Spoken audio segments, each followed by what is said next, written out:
Pour recevoir ici notre responsable, le frère Lata Denos.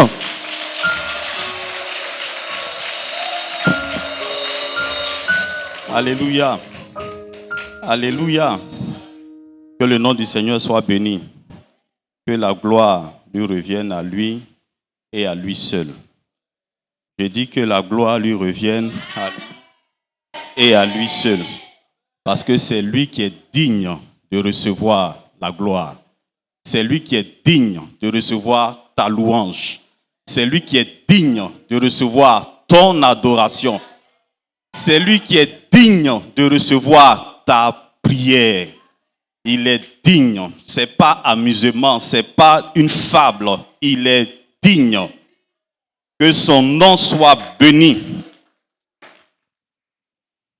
Ce matin, nous allons parler d'un sujet, mais avant d'aborder le sujet, je vais vous expliquer un peu le contexte et la préparation de ce message.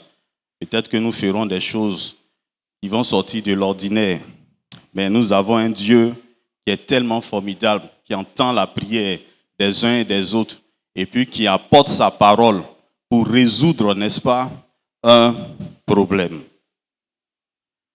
Le frère Ruben m'avait contacté en semaine, je crois le jeudi, pour que je prépare ce message. Je lui ai dit, je n'ai pas voulu préparer, enfin, je n'étais pas prêt, parce que je lui ai dit, chercher la face de Dieu, avoir la pensée de Dieu. Nous, on n'est pas pasteur, donc on a besoin de temps. On a besoin de temps, on a besoin de chercher, de sonder nos cœurs pour être sûr que la parole que nous amenons, ça vient de Dieu. Donc, j'ai demandé au frère de trouver quelqu'un d'autre parce que je n'étais pas prêt. Mais dans mon esprit, cet esprit me dit, il faut aller, il faut parler. J'ai dit, oui, cet esprit, tu sais que parler de la part de Dieu, c'est difficile, c'est difficile. C'est difficile, il faut prier, il faut prier, il faut prier, il faut... C'est difficile. Mais il dit, vas-y, parle. Et puis, pendant que je préparais le message le vendredi, pendant que j'étais en train de prier, le Seigneur m'a montré, pas montré quelque chose. Il m'a demandé qu'on puisse prier pour une femme. Je ne sais pas. Il dit, il y a une femme qui pleure, qui soupire après un enfant, qui cherche un enfant. La dernière fois, nous avons prié ici pour plusieurs femmes. Donc, on sait qu'il y a des femmes forcément dans l'assemblée qui cherchent, qui soupirent. Ben, le fardeau était tellement sur mon cœur. Le Seigneur a demandé qu'on puisse prier pour cette femme. Que cette femme-là sèche ses larmes parce qu'elle va allaiter un enfant. Alléluia. Je dis, elle va allaiter un enfant. Voilà, elle va porter un enfant dans son sein. Je suis convaincu de cela. Et puis, avant de commencer le message, il m'a demandé de donner cette exhortation à cette sœur-là. Il y avait une femme, c'est dans l'église du Nigeria. Elle avait fait 2 fausses couches. Elle était enceinte et à deux reprises, la grossesse est passée. Les enfants sont morts dans son sein.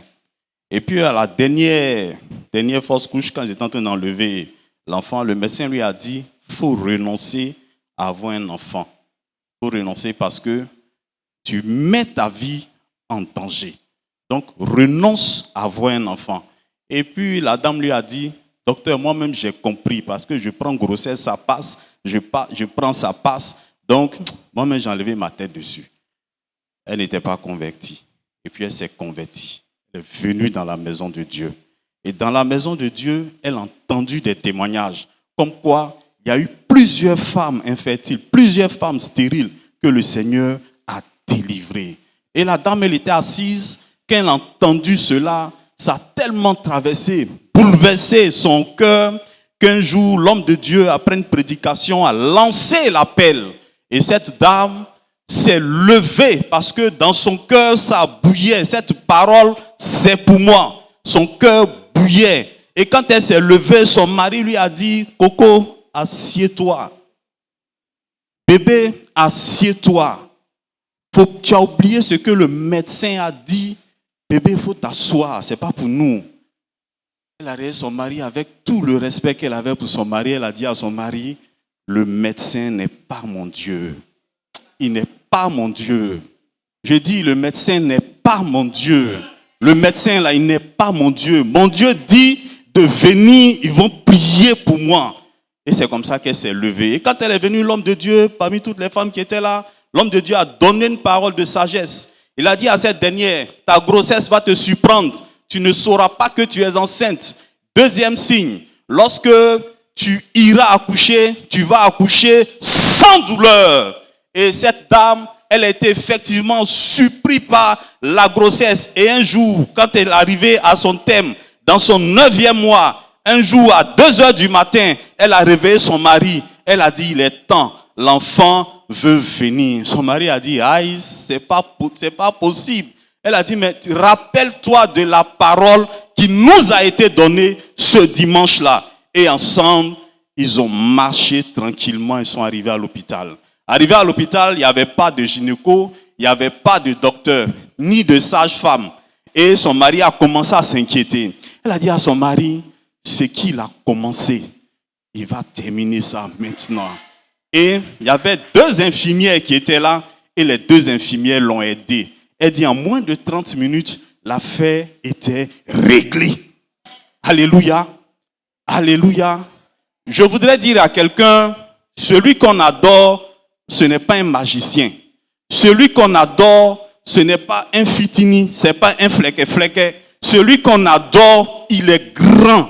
Il est grand et puis il est fier de sa grandeur. Quand tu dis que tu lui appartiens, il est fier que tu lui appartiennes. Quand tu quittes ta maison et puis tu viens t'asseoir dans son temple en train de l'adorer, il est fier que tu l'adores. Parce que lui, là où il est assis,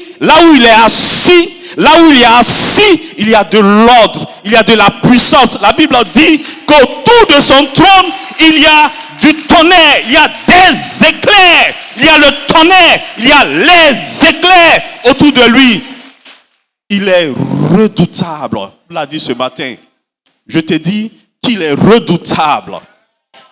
Si tu es un sorcier, que tu es là ce matin, sache que tu n'as pas accès à la vraie puissance. La vraie puissance, elle est en Jésus-Christ. C'est lui qui est puissant. C'est lui qui est puissant. C'est lui qui est puissant. Alors donne ta vie à Jésus. Donne ta vie à Jésus. Alléluia. Seigneur, c'est ta parole qu'ils sont venus écouter. Seigneur, je dis, c'est ta parole qu'ils sont venus écouter. Ils ne sont pas venus à un spectacle. Ils ne sont pas venus voir un one-man show. Ils ne sont pas venus admirer quelqu'un. Ils ne sont pas venus se laisser raconter des histoires. C'est des personnes responsables. C'est des personnes adultes. C'est des personnes qui ont du raisonnement. Et ces personnes ont tout laissé. Et elles sont venues ici. Si elles sont venues ici, c'est ta parole qu'elles sont venues écouter. Seigneur, c'est ta parole qu'elles sont venues écouter. C'est pourquoi ce matin, au nom de Jésus-Christ, que tout esprit d'incrédulité soit chassé de ce lieu. Au nom de Jésus-Christ, que tout esprit d'assoupissement soit chassé de ce lieu. Au nom de Jésus-Christ, que tout esprit qui ne glorifie pas le nom de Jésus soit vaincu au nom de Jésus. Et que ta parole pénètre dans nos cœurs et qu'elle nous aide de le faire au nom de Jésus.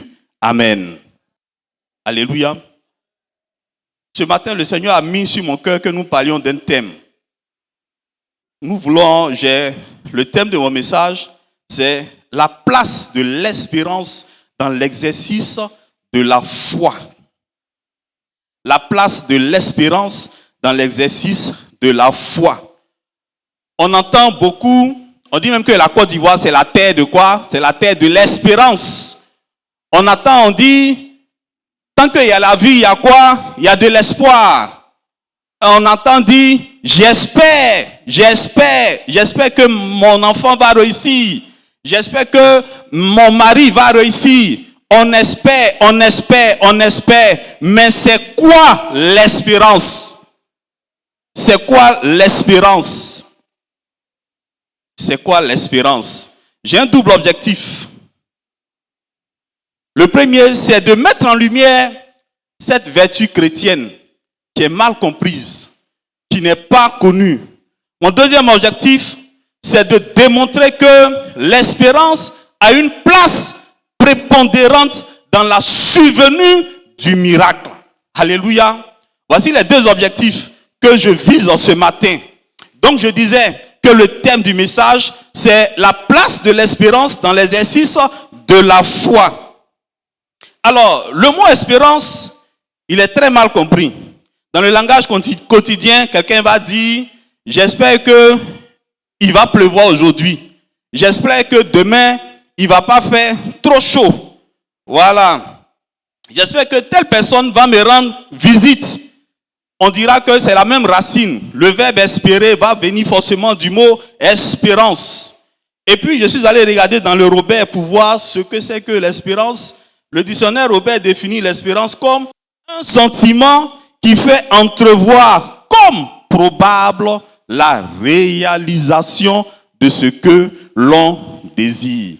Donc ici, dans le sens séculier, dans le mot espérance, il y a probabilité. Il y a probabilité. Donc quand quelqu'un dit qu'il espère quelque chose, il y a une notion de probabilité. Ça veut dire que ça peut arriver comme ça peut ne pas arriver. Mais quel est le concept biblique de l'espérance? Qu'est-ce que la Bible dit par rapport à l'espérance? Je ne vous ai pas donné mon plan. Excusez-moi, on a fait homilétique. Il fallait que je vous donne mon plan. Premièrement, on va parler du concept biblique de l'espérance. Deuxièmement, on va parler de la relation entre espérance et foi. Et puis troisièmement, nous allons aller voir Abraham, discuter Abraham, voir comment l'espérance a aidé Abraham à avoir son fils Isaac. Voici les 3 points que nous allons ensemble développer. Et puis après, on va faire la conclusion. Heureusement. Ok. Donc que le nom du Seigneur soit béni. Donc, premier point, concept biblique de l'espérance. Sinon, comment la Bible définit l'espérance? Dans le langage de l'évangile, le mot espérance, contrairement au langage séculier, le mot espérance renferme une notion sûre. Une notion sûre.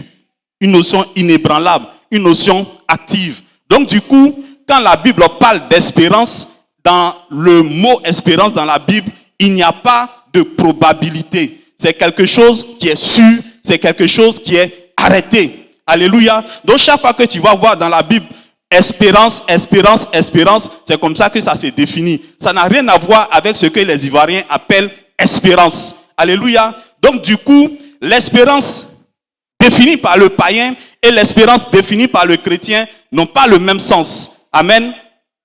Amen.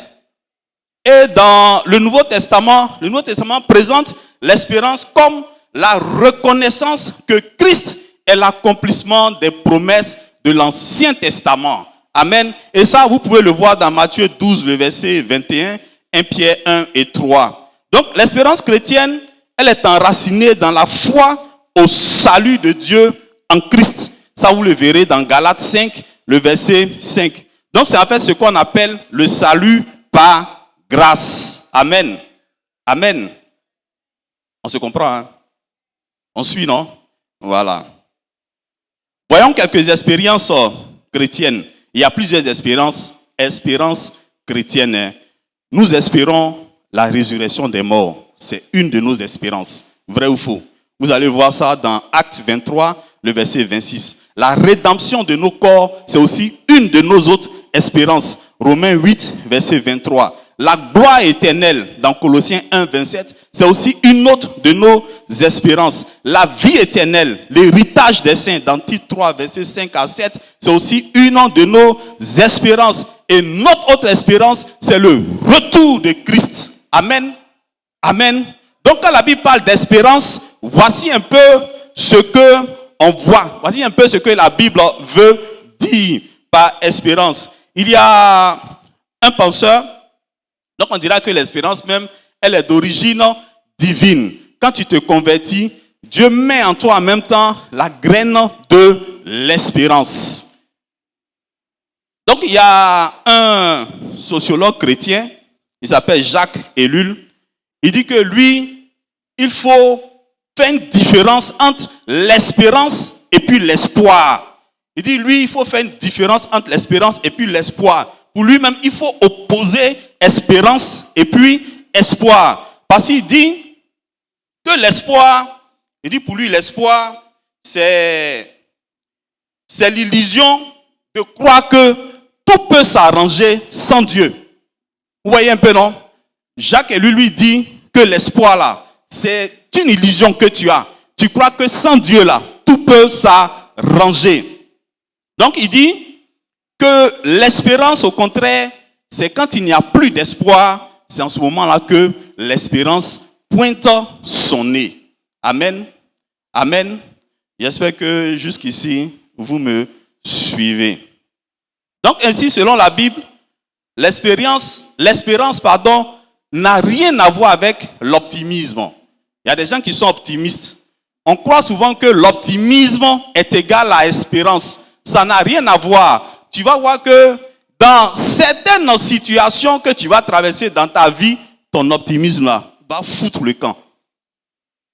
Amen. C'est parce que tu n'es pas encore tombé sur un vrai problème que tu dis tu es optimiste. Sinon, le jour où tu vas tomber sur un vrai problème, tu vas te rendre compte que l'optimisme même là, il y a ses limites. Donc, l'espérance n'est pas l'optimisme. Amen. Amen. Donc, finalement, avec tout ce qu'on a expliqué là, bon, comment l'espérance là peut nous aider? Et puis, en plus, quelle est la relation qu'il y a entre foi et puis espérance? Ça, je vais vous expliquer ça brièvement. Et puis, nous allons voir tout ça plus clairement dans l'histoire d'Abraham. Excusez-moi, on a fait homilétique. Je n'ai pas donné test de base. Mon test de base, c'est Romains 4, versets 17 à 22.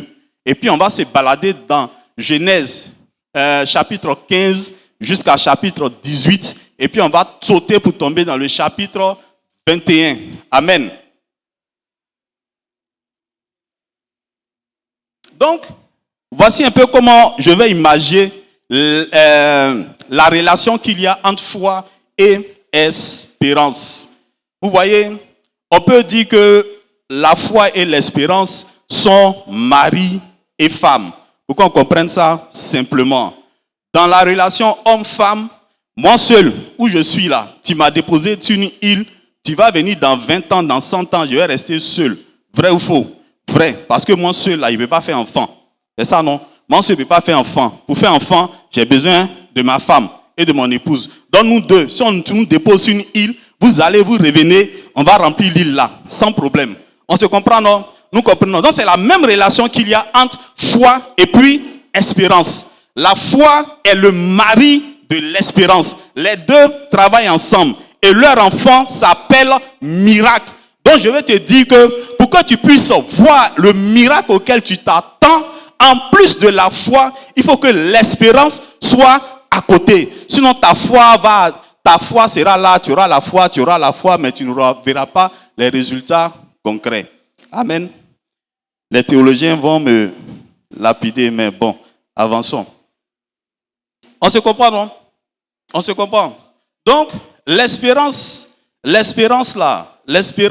soutient la foi. Alléluia. L'espérance soutient la foi. Oh, quelqu'un va me dire, j'ai la foi, j'ai prié, je crois que Dieu m'a répondu. Et puis on va te demander où sont les résultats de la réponse de Dieu. Parce que là où il y a la foi, il y a les résultats. On est nombreux ici. Il y a plein qui pleurent. Il y en a qui ont déposé leurs dossiers dans les sociétés. On ne les appelle pas. Il y en a qui travaillent dans les sociétés. Ils ont la foi, mais ils sont toujours au même niveau. Le petit stagiaire qu'ils ont formé est venu, a pris leur place. Ils viennent à l'église, ils pleurent. C'est vrai, mais c'est faux. On est frustré. Il y en a, on leur doit de l'argent. Leur argent est bloqué dans les entreprises, dans les comptes de l'État. On n'arrive pas à donner. Il prie.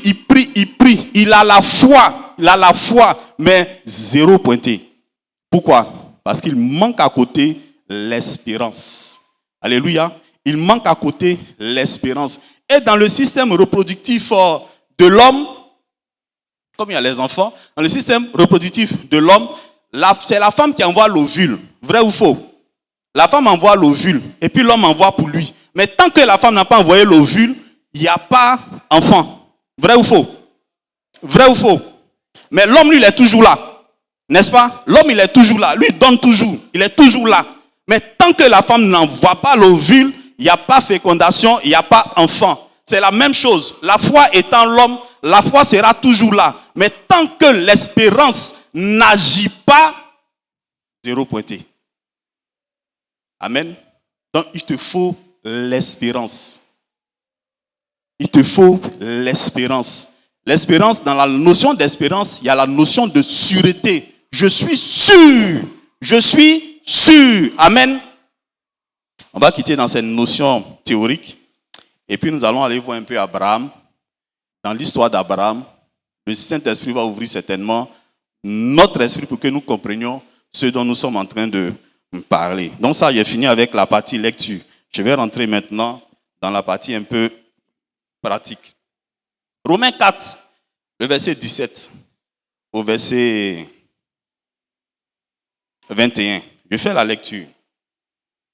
Je t'ai établi père d'un grand nombre de nations.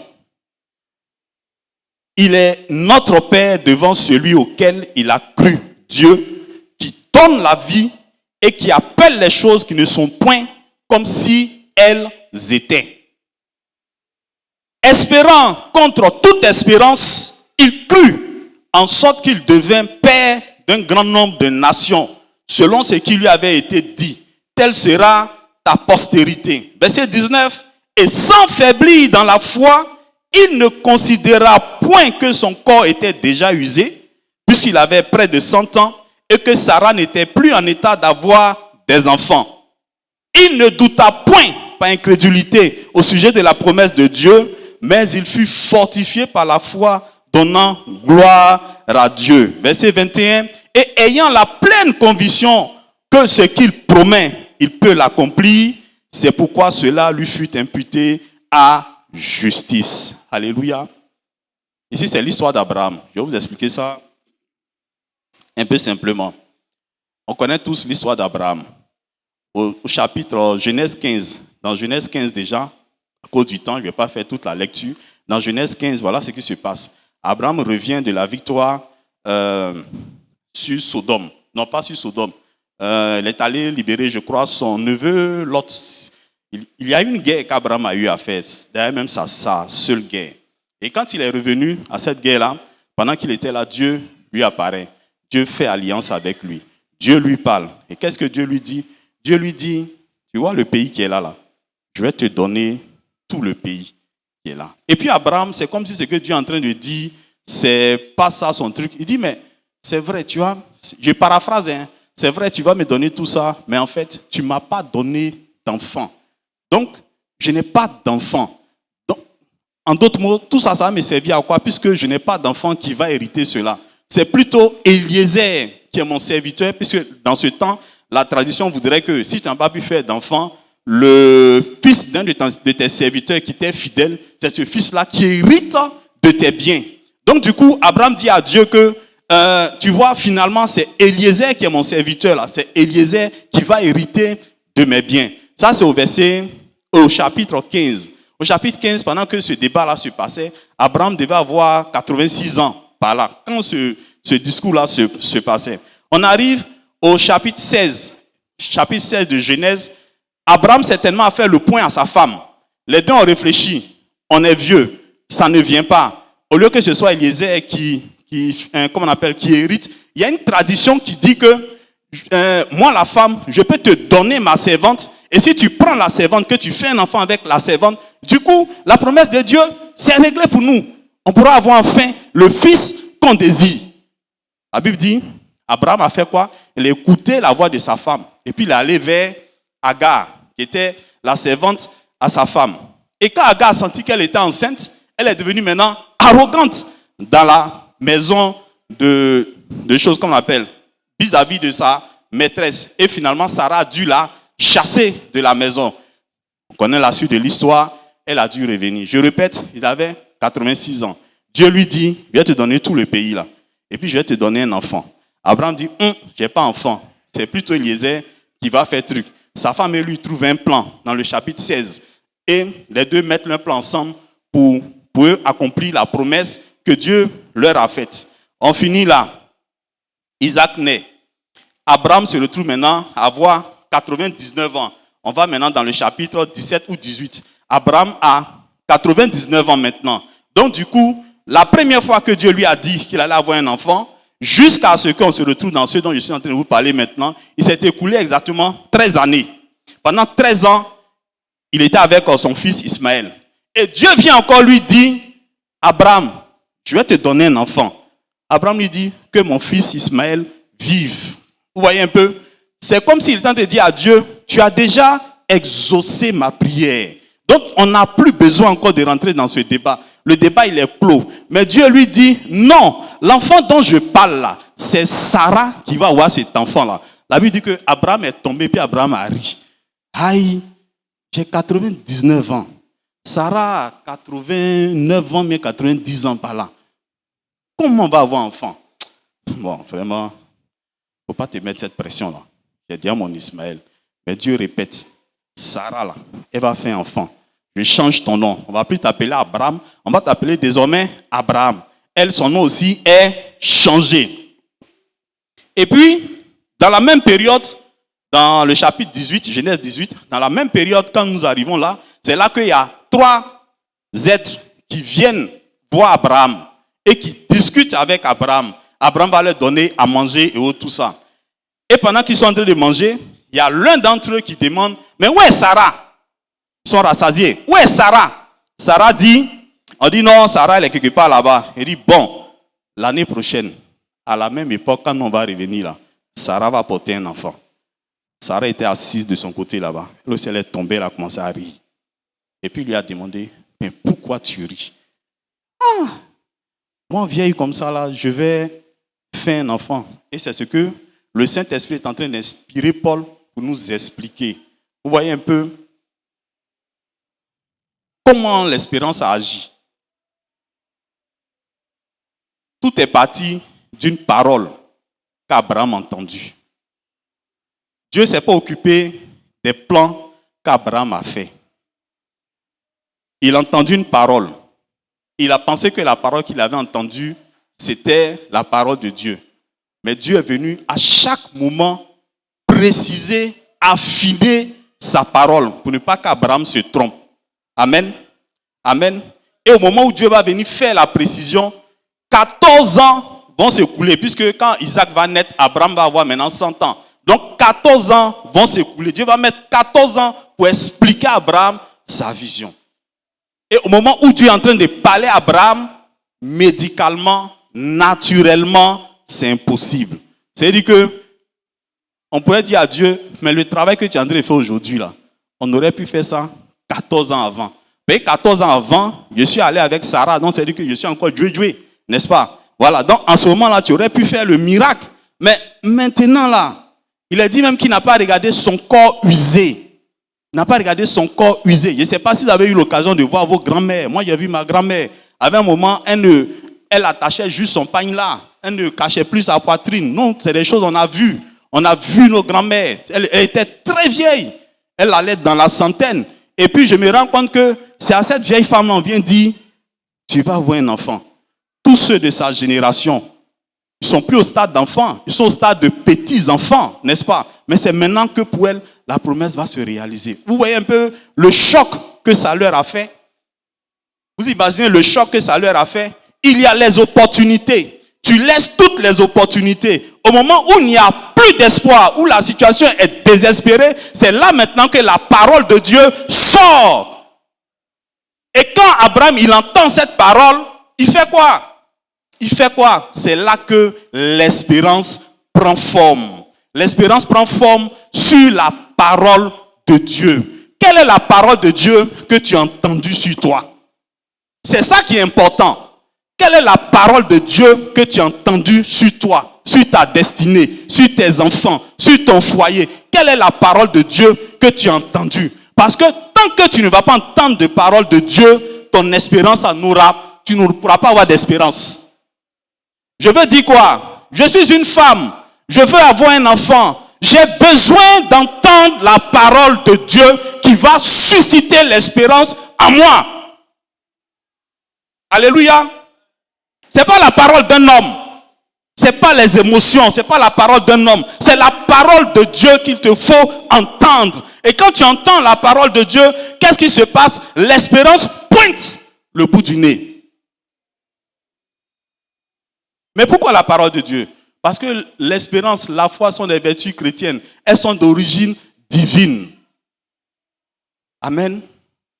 Pour que tu comprennes ce que je veux dire, dans Jean, si ma mémoire est bonne, dans Jean 4 ou dans Jean 5, allons à la piscine de Bethesda. Qu'est-ce qui se passe à la piscine de Bethesda? Il a dit qu'à la piscine de Bethesda, il y avait une piscine.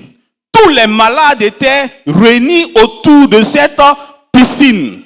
Et quand vous lisez bien dans le texte, il est écrit, il y avait des aveugles, des paralytiques, des sourds. Il y avait toutes sortes de malades qui étaient là. Et tout le monde était autour de la piscine. Tout le monde faisait quoi?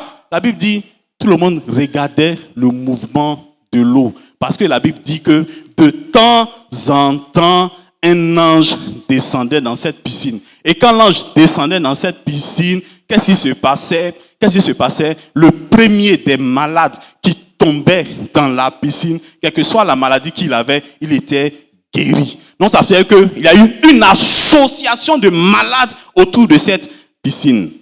La piscine de Bethesda. Et on apprend aussi qu'il y a un monsieur qui a fait 40 ans autour de cette piscine-là. 38 ans autour de cette piscine. Il a fallu que Jésus, dans sa souveraineté, vienne le sauver. Mais que représente pour nous la piscine de Bethesda? Aujourd'hui, que représente pour nous la piscine de Bethesda? Voici la piscine de Bethesda qui est là. Alléluia. Alléluia. Alléluia. Ah, tu n'as pas compris. La piscine de Bethesda, là, c'est la parole de Dieu. C'est ça qui est là. Et cette parole de Dieu là, toi qui es en train de chercher un enfant, toi qui es devant une situation difficile, toi qui es, je ne sais pas, ton mari a fui le foyer, il est parti, on ne sait même plus où il est. Je dis, voici ta piscine de Bethesda qui est là. Qu'est-ce que tu dois faire? Ton premier truc à faire, c'est de chercher le mouvement de l'eau. Alléluia. Alléluia.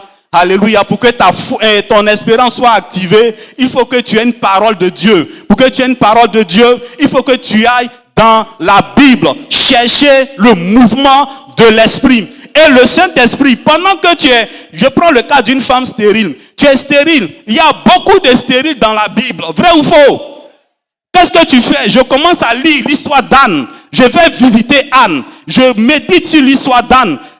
L'eau n'a pas bougé. Donc c'est que c'est pas Anne. Je vais sur Sarah. Je médite l'histoire de Sarah. L'eau n'a pas bougé. C'est que c'est pas Sarah. Je vais avancer. Et puis un jour, il est dit, de temps en temps, un jour, le Saint-Esprit va remuer la parole de Dieu pour toi. Amen. Et c'est ce jour-là que, à partir de ce jour, l'espérance naît. Et quand l'espérance est née, l'espérance dont nous parlons, ce n'est pas de l'optimisme. Quand cette espérance est née, elle ne peut pas être ébranlée. Abraham, il n'a pas considéré que son corps était vieux. Pourquoi? Parce qu'il a entendu une parole de Dieu. Cette parole de Dieu a créé une espérance en lui. L'espérance l'a amené à ne pas se considérer comme un vieillard de 100 ans. L'espérance l'a amené à ne pas considérer sa femme comme une vieille femme. Non! L'espérance ne fait pas ce travail. L'espérance te transcende. L'espérance t'amène. Prends la parole de Dieu. L'espérance t'amène dans le futur. L'espérance te montre que c'est vrai, tu es peut-être vieux, mais ce n'est pas ça qui compte. Ce qui compte, c'est la parole de Dieu. Qu'est-ce que Dieu a dit? C'est ça qui compte. Et comme j'ai la parole de Dieu, je ne me vois plus comme un vieillard. Je me vois comme un jeune. Je me regarde, je vois, je visualise mon enfant que je tiens dans les bras. C'est ce que l'espérance fait. Alléluia. Et quand je viens, que le médecin me fait sa récitation, mon cœur n'est pas ébranlé parce que j'ai mon espérance avec moi. Le médecin pourra me dire tout ce qu'il veut, c'est vrai, c'est des faits. Mais l'espérance ne tient plus compte des faits. L'espérance va commencer à bouillir dans mon cœur. Et là, que va faire la foi? que va faire la foi? La foi va se lever maintenant. Parce que la foi, c'est une puissance. Vous voyez, la foi, c'est une puissance. Et que va faire la foi? La foi va cibler dans le monde spirituel ce que l'espérance a vu dans le futur. Alléluia! Alléluia! Je dis, la foi est à côté. Quand l'espérance basée sur la parole de Dieu est en train de faire bouillir ton cœur, est en train de changer ta mentalité, est en train de te montrer autre chose, te montrer le futur, la foi va dans le futur chercher ce qui est et puis ramène à l'existence ce qui n'existe pas. C'est pourquoi tu as besoin d'espérance. Alléluia. Alléluia. Je dis à ceux qui viennent me voir souvent, pleurer ne change rien. Jésus, ça fait longtemps que je suis converti. Mes parents se moquent de moi. Hey, Jésus, il faut avoir pitié. Il faut donner un petit. Il faut donner quel est enfant. Hey, Jésus, moi-même, tu ne vas jamais avoir d'enfant. Alléluia. Non, tu n'as pas compris. D'ailleurs, même, ça fait combien de temps tu pleures? Mais quelque chose a-t-il changé? Si les pleurs faisaient quelque chose, les bébés n'allaient pas mourir. Les enfants n'allaient pas mourir, n'est-ce pas? Mais ça ne compte pas. Alléluia. Ce qui fait la différence dans le monde spirituel, c'est ta foi qui est basée sur l'espérance. Si ta foi va seule, ta foi n'aura rien à saisir. C'est pourquoi ta foi a besoin d'espérance. Alléluia. Dans Jacques, allons lire dans Jacques 1. Jacques 1, 8, celui qui trouve, fait la lecture.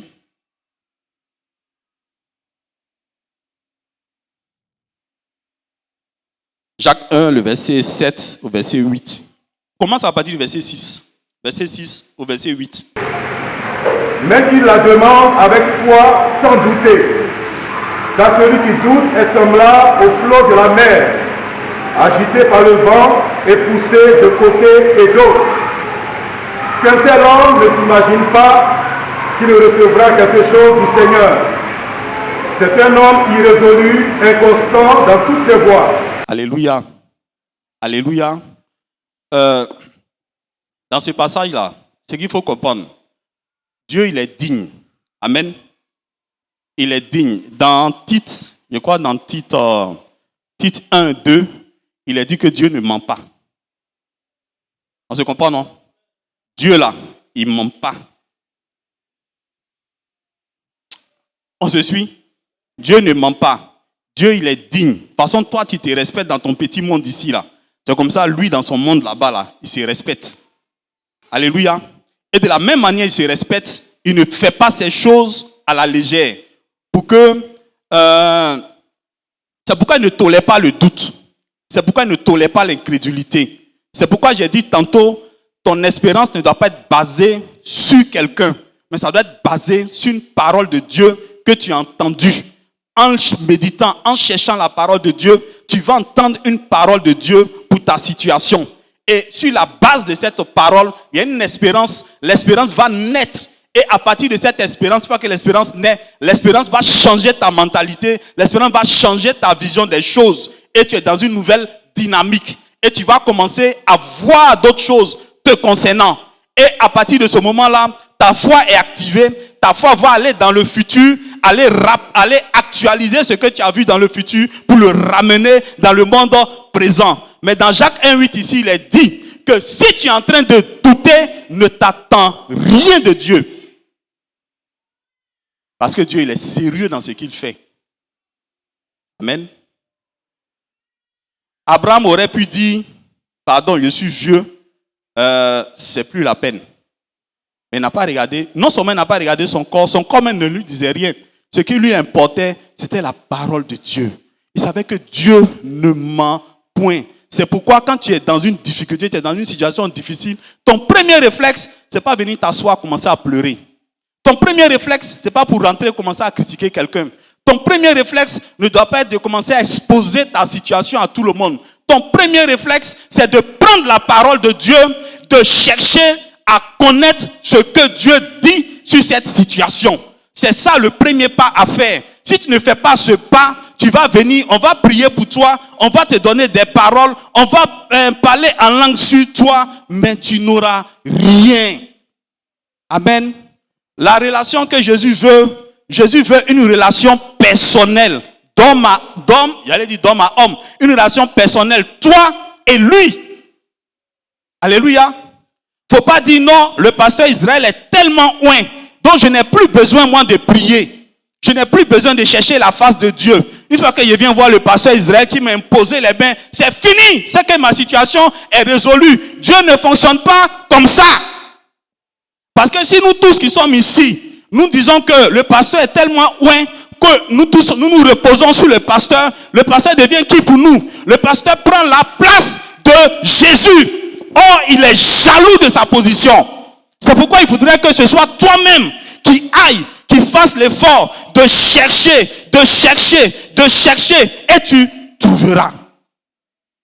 Et lorsque tu as trouvé, c'est une expérience personnelle. C'est une expérience personnelle. C'est une parole personnelle. Ce qu'il va dire à Joie, ce n'est pas ce qu'il va dire à Yao. Alléluia. Vous pouvez travailler vous deux dans la même entreprise, avoir les mêmes problèmes. Mais ce qu'il va dire à Yao, ce n'est pas ce qu'il va aller dire à Kofi. Amen. Alléluia. Il veut que tu aies une relation personnelle avec lui.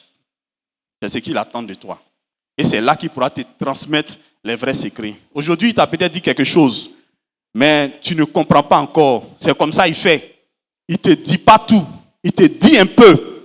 Il te dit un peu pour aiguiser ta curiosité. Et souvent, quand il nous dit un peu, on regarde et puis on dit, c'est trop grand. Ça va arriver quand? Et puis c'est fini. Moi-même, j'ai mon petit riz ici, je mange là. C'est suffisant. Mais tu es jaloux. Quand le frère vient rendre témoignage que Dieu l'a béni de toutes sortes de bénédictions, tu es assis, ton cœur est serré. C'est faux. C'est faux. Quand tu es assis et puis tu vois que l'enfant de l'autre, il a eu bac, il est parti jusqu'à l'INP, et puis paf, et puis toi, ton enfant est parti, il n'a pas eu bac, malgré tous tes efforts, tu es jaloux. Ton cœur se serre. Ton cœur se serre, non? Mais ton cœur ne se serre pas. Tu t'assois souvent, tu dis que Dieu il est injuste. Et tous les efforts que moi je fais là. Et puis quelqu'un dira que, bon, chacun a sa chance. Chacun a sa chance, chacun a sa destinée. Peut-être que moi, ma destinée, humilier moi sur la terre, ce n'est rien. Ma patrie est dans les cieux. J'irai là-bas. Et puis quand tu es en train de chanter, j'irai là-bas, le frère que tu vois qui pèse sur la terre ici, tu te dis que arrivé dans le j'irai là-bas, je serai son boss. Et puis vous devez vous retrouver dans le j'irai là-bas. Et puis la couronne, on lui donne encore la couronne là-bas, encore il est boss. Tu dis non, j'ai trop pleuré si t'es pour que ce gars-là vienne me dévancer ici. Alléluia. Jésus veut que tu sois heureux. Il veut que ta joie soit parfaite. Amen. Jésus veut que ta joie soit parfaite. Mais pour que ta joie soit parfaite, il faut que tu aies de l'espérance.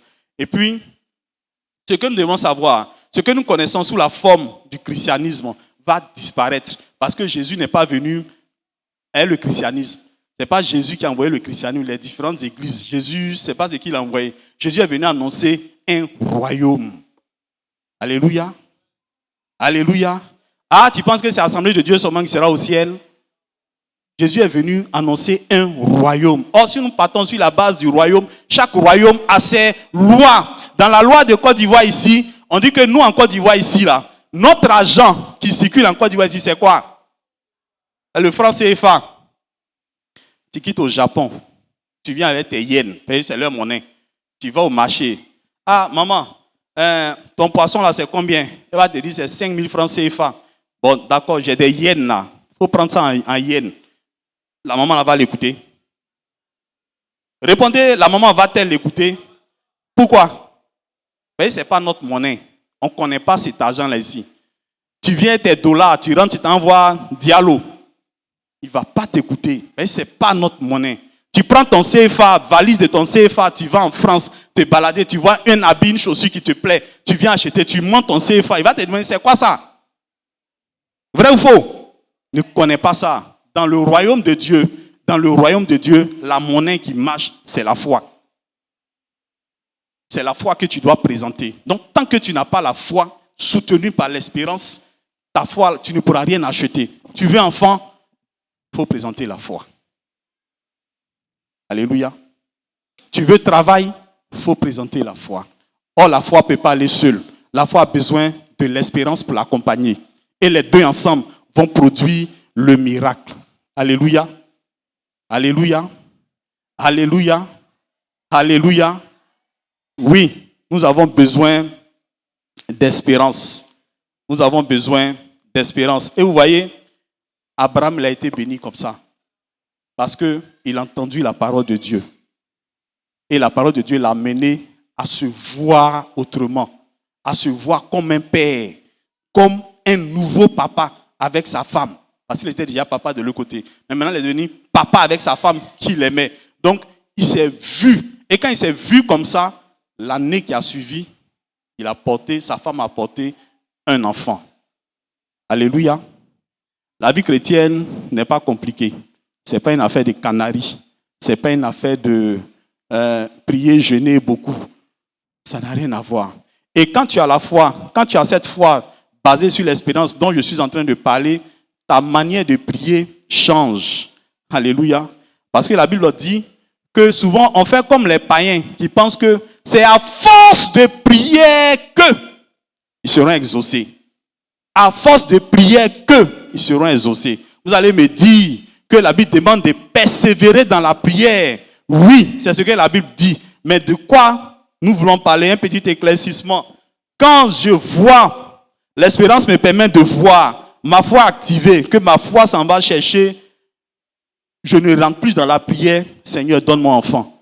Seigneur, pardon, oh, Seigneur, pardon, oh, Seigneur, pardon, oh, Seigneur, s'il te plaît, oh. Non, je ne suis plus dans ce domaine-là. Je rentre maintenant dans ce qu'on appelle les actions de grâce. Je remercie le Seigneur parce que mon enfant est là. Il est en route, il est en train de venir. Je bénis Dieu. Quand je vais au marché, je dis, l'enfant là même, Gertrude, ça là même, ça va aller bien sûr Gertrude. Hein. Et puis je prie, oh Seigneur, merci pour cet habit que j'ai trouvé pour Gertrude. Et puis je suis assise à la maison, en train de bénir son nom.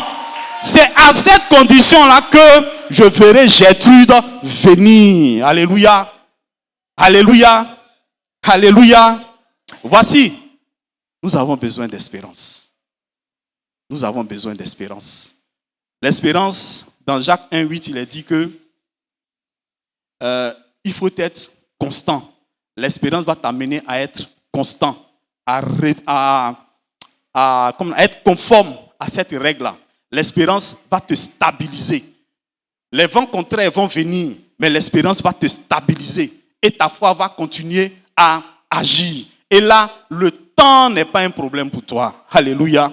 Le temps n'est pas un problème pour toi. Il y en a qui disent, je préfère être boss dans ma jeunesse que d'être boss dans ma vieillesse. Mais si toi, Dieu a permis que tu sois boss dans ta vieillesse, c'est une bénédiction pour toi. Alléluia. Il y en a qui disent que quand ils commencent à avoir cheveux blancs, c'est là toutes les maladies du corps sortent. Donc eux, ils ne veulent pas vieillir. Mais la Bible dit que les cheveux blancs sont une couronne. Alléluia. On ne donne pas couronne à n'importe qui. Donc, voici des promesses de Dieu qui sont là. Y a-t-il une maladie qui te ronge? Y a-t-il une maladie qui est en train d'abréger ta vie? La Bible dit que les cheveux blancs sont une couronne. Quand moi j'entends ce message, ma prière change, ma vision change. Je commence à déclarer sur ma vie que, diabète là peut pas me tuer. Sida là peut pas me tuer. Cancer là peut pas me tuer. Parce que la Bible dit que mes cheveux seront blancs. Et là je commence à confesser. Et je me vois vieillir. Je me vois en train d'aller avec ma canne dans la maison de mon fils. Et puis je vois mes petits-fils. Je vois mes petites-filles. Et pendant que je suis en train de les visualiser comme ça, je bénis le nom du Seigneur. Mais pendant ce temps, ici-bas sur terre, la maladie continue de me ronger. Mais moi, je suis assis en train de regarder dans le futur. Regarder dans le futur. Et en regardant dans le futur, la foi va actualiser ma guérison. Et c'est comme ça que je viens. Je suis Dieu. J'ai 70 ans, j'ai 80 ans, mais je suis Dieu. Parce que j'ai eu l'espérance. Et mon espérance ne sera pas anéantie, nous dit la parole de Dieu. Dans Ecclésiaste 9:4, il est dit qu'il y a de l'espérance pour ceux qui sont vivants. Alléluia. Il y a de l'espérance pour ceux qui sont vivants. On ne parle pas d'espoir. Parce que dans l'espoir, il y a une notion de certitude. On parle d'espérance parce qu'on est sûr. Elle a besoin de se baser sur la parole de Dieu. Donc si tu es un chrétien, tu es fainéant. Tu es un chrétien, tu es paresseux. Tu es un chrétien qui ne cherche pas Dieu, qui ne s'accroche pas à la parole de Dieu. Tu vas tourner. Et puis quand tu vas arriver au ciel, tes yeux vont s'ouvrir. Il va te dire, je te l'avais déjà donné. C'est toi qui n'as pas vu. J'avais déjà facilité ta vie. C'est toi qui n'as pas vu. Parce que tu es resté là, te morfondre. Tu es resté là, te plaindre. Tu es resté là, murmurer. Tu es resté là, oh, leur affaire d'église. C'est trop compliqué. Rien n'est compliqué. Qu'est-ce que tu veux dans la vie? Qu'est-ce que tu veux dans la vie? Quelles sont tes attentes dans la vie? Quelles sont tes attentes? Va à la source, va à la parole, va écouter ce que Dieu va te dire sur ta propre vie. Ce qu'il va te dire, le ciel va trembler, la terre, va trembler. Ils vont lancer bombe ici, mais ce qu'il a dit, ça va s'accomplir parce qu'il ne ment pas. Lui, il ne ment pas. Le diable, quand il va entendre cela, le diable va envoyer des choses pour t'effrayer. Mais tu sais d'où vient ta foi. Si c'est moi qui viens te dire, madame, l'année prochaine, là, tu vas accoucher. Si c'est moi qui t'ai dit ça, tu vas avoir la foi par rapport à ce que j'ai dit. Et puis quand tu arrives à l'hôpital, on va te dire, il y a une maladie là, c'est 1% de personnes qui ont ça dans le monde. Madame, malheureusement, vous faites partie de ces 1% de personnes. On ne sait vraiment pas comment, mais vous faites partie de ces 1% là. Donc, c'est fini, vous ne pouvez pas accoucher. Tu vas commencer à pleurer. Tu vas revenir me voir. Mais tu avais prophétisé sur ma vie. Mais maintenant, je suis allé là. C'est devenu difficile, c'est devenu compliqué. Moi aussi, j'allais chercher la parole. Et puis, je vais te dire, Anne est partie pleurer dans le temple puisqu'un truc. Va faire pour Anne. Tu vas perdre ton temps. Mais si toi-même, je dis bien, toi-même, tu vas à la source. Tu vas à la source. Le bon berger, il est à la source. Il dit, mes brebis connaissent ma voix. Alléluia. Il dit, mes brebis connaissent ma voix. Mais où il t'attend? Il t'attend au bord du fleuve, au bord de la parole. Il est dans sa parole. Il t'attend au bord de la parole. Il attend que tu es tellement coincé par les problèmes. Tu es tellement oppressé par les problèmes. Tu ne trouves aucune solution. Il attend simplement que tu fléchisses genoux. Que tu dis, Jésus, je n'en peux plus. Parle-moi. Qu'est-ce que tu dis par rapport à cette situation? Et puis il va te conduire. Et puis il va te donner une parole qui sera la boussole de ta vie. Et une fois que tu as cette parole, personne, je dis bien personne, parce qu'il a déclaré dans sa parole, il a dit que lui, quand il ferme une porte, il n'y a pas quelqu'un qui peut ouvrir. Celui qui peut ouvrir n'est pas né. Mais quand il ouvre aussi une porte, celui qui peut fermer cette porte-là n'est pas né. C'est pourquoi je voudrais t'inviter à cultiver l'espérance, à aller fouiner dans ta Bible, à aller fouiner dans la parole, à aller chercher dans la parole, aller fatiguer tes yeux dans la parole, jusqu'à ce que tu trouves la parole parlée de Dieu sur toi. Si Dieu parle sur ta vie, il n'y a rien. Alléluia. Alléluia. Oh, nous allons vers notre conclusion.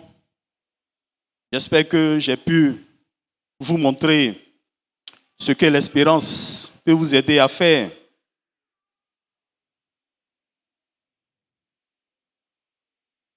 La détresse va nous conduire à la persévérance. La persévérance à la fidélité. La fidélité va nous ramener à l'espérance. Alléluia. Alléluia. Et puis cette espérance dont je parle, elle ne se fonde pas sur des illusions qui peuvent venir de l'imagination de l'être humain. Je vous parle d'une espérance fondée sur la parole de Dieu.